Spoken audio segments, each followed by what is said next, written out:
हम लोग एक ऐसे सिस्टम में हैं जहां पर पहली बात तो एग्जाम बोला जाता है कि 10 दिनों में होगा, फिर वो कंडक्ट कराया जाता है 1 महीने से ज्यादा के समय में। बोलते हैं कि 31 मई को एग्जाम खत्म कर देंगे, लेकिन उसको 23 जून तक खत्म कर ले जाएंगे, इसका कोई भरोसा नहीं है।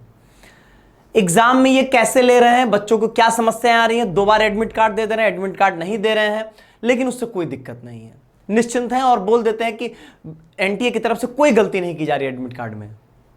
ऐसे सिस्टम में जब बच्चा किसी तरीके से एग्जाम दे भी लेगा, उसके बाद वो यूनिवर्सिटी की काउंसलिंग प्रोसेस में झेलेगा। हर एक यूनिवर्सिटी का अपना एक नया फंडा निकल के आता है।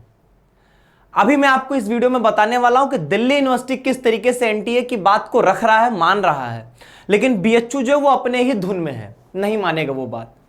जो उनकी अपनी इंफॉर्मेशन बुलेटिन में, ये ऑफिशियल वर्ड बोल रहा हूं, मतलब बीएचयू की तरफ से एग्जामिनेशन कंट्रोलर से ऑफिशियली ये बात बोली गई हमारे दोनों कानों में कि हमारे इंफॉर्मेशन बुलेटिन में जो लिखा गया हम वो मानेंगे। एनटीए क्या कह रहा है उससे कोई मतलब नहीं है। यहां पर ये बुलेटिन में पेज नंबर 10 पे ये जो बातें लिखी गई काले रंग से और इसको बक्से में बंद करके, उससे बीएचयू को कोई मतलब नहीं। ये बीएचयू की तरफ से ऑफिशियली बोला गया और बीएचयू के बड़े अधिकारी ने ये बोला है। ऐसे मैं किसी को नहीं बोल रहा हूं, उन्होंने बोला कि मुझे इससे कोई मतलब नहीं है, ये अपने मनमानी करेंगे। समझाता हूं पूरी बात क्या है।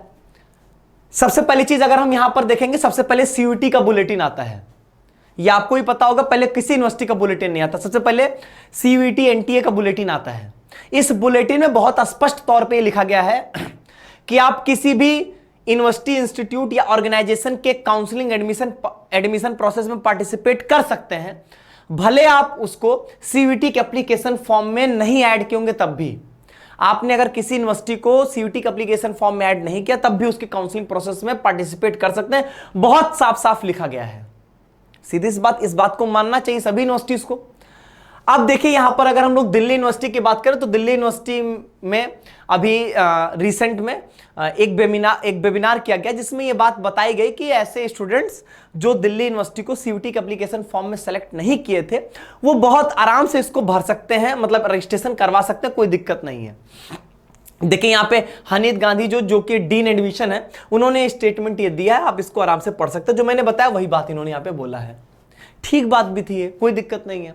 अब यहीं आ जाइए बीएचयू के वेबसाइट पे, इन्होंने यहां पे अलग से लिख दिया कि आवेदक को यह सुनिश्चित करना चाहिए कि उसने एनटीए के सीयूईटी 2023 फॉर्म में भरने के समय वह बीएचयू का विकल्प चुना है। इसके रिगार्डिंग हम लोग बात करने गए कि सर देखिए ये दोनों स्टेटमेंट बहुत कंट्राडिक्ट कर रही हैं एक दूसरे को। तो उनका है कि हमने जो यहां पे लिख दिया, हमने जो अपने बुलेटिन में दे दिया, हम उसको मानेंगे।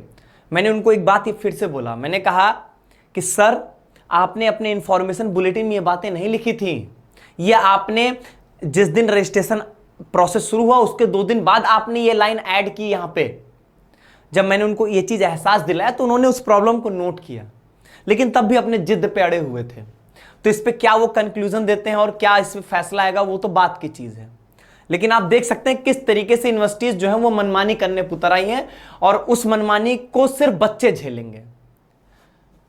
अब दो चीजें ये हो गई, और तीसरी चीज आप यहां देख सकते हो कि इनके इंफॉर्मेशन बुलेटिन में जो लिखा गया वो डीयू ने माना, कोई दिक्कत नहीं। अच्छा एक बात और सुनिए, आप बीएचयू के रजिस्ट्रेशन प्रोसेस को कंप्लीट कर लीजिएगा। आपने अगर इनका ना भी फॉर्म में भरते समय अगर आपने बीएचयू नहीं भी सेलेक्ट किया था, तो भी आप यहां पे आराम से बीएचयू का रजिस्ट्रेशन फॉर्म भर दीजिएगा। टेक्निकली आपको ये कहीं नहीं रोक रहे हैं फिलहाल, ठीक है। तो अभी फिलहाल आप 26 तारीख इनकी लास्ट डेट है, तो उससे पहले आप रजिस्ट्रेशन जरूर करवा दीजिएगा यहां पे, ठीक। ये हो गया आपके सेफर साइड के लिए। बाकी एक बात मैं आपको और बताता हूं, जो कि मैं 2022 के बेस पे बोल रहा हूं।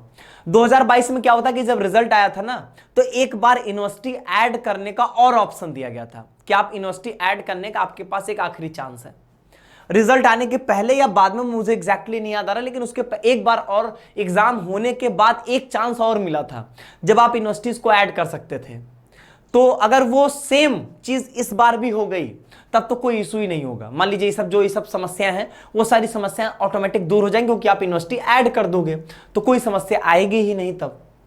लेकिन अल्टीमेटली ये सब चीजें करना, आप बच्चों को परेशान तो कर ही रहे हो। एक तो आप सबसे पहली चीज बिना रिजल्ट आए रजिस्ट्रेशन ओपन करके आराम से 1000-1500 रुपए फीस वसूल रहे हैं आप, और दूसरी चीज यहां पर आप बच्चों को फिर रजिस्ट्रेशन करने में भी दिक्कत कर रहे हैं कि पहले से वो फॉर्म में भरा हो।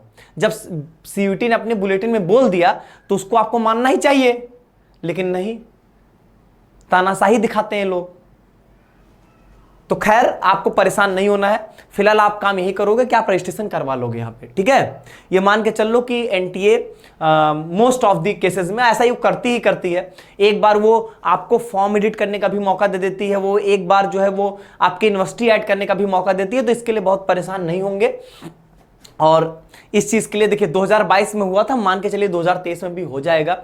और अभी के लिए आप रजिस्ट्रेशन कर लीजिए, ठीक है। तो चांसेस आपके रहेंगे, और नहीं होता है तो अभी हम लोग कल एक बार जो है वो इस चीज को रखे थे तो उन्होंने नोट किया था। अभी हम लोग कल जाके एक बार फिर से मिलेंगे इनसे कि इन्होंने इस पे क्या अपडेट, मतलब इनके तरफ से क्या अपडेट है, इस पे कोई काम कर रहे हैं या नहीं कर रहे हैं। उस हिसाब से फिर हम आपको इन्फॉर्म यहाँ पे कर देंगे। फिलहाल दिल्ली यूनिवर्सिटी वालों के लिए एक बहुत अच्छी इंफॉर्मेशन है। अगर आपने अपने फॉर्म भरते समय आपने डीयू को नहीं सेलेक्ट किया था, या ऐसा ही नहीं कि डीयू को सेलेक्ट ना करने का मतलब डीयू के अगर किसी प्रोग्राम को भी सेलेक्ट नहीं किया था तब भी कोई दिक्कत नहीं है। आप डीयू के किसी भी प्रोग्राम में पार्टिसिपेट कर सकते हैं अगर आप उसके लिए एलिजिबल हैं, तो कोई दिक्कत वाली बात नहीं है। ये दिल्ली यूनिवर्सिटी की तरफ से ऑफिशियली बोल दिया गया है, ठीक है। तो दिल्ली यूनिवर्सिटी के लिए गुड न्यूज है, लेकिन बीएचयू के लिए थोड़ा थोड़ा बैड न्यूज है अभी फिलहाल के लिए। हो सकता है कि ये चीज सुधार हो जाए, और जो भी चीजें जैसे भी होंगे आगे आपको अपडेट कर दिया जाएगा। बहुत बहुत धन्यवाद।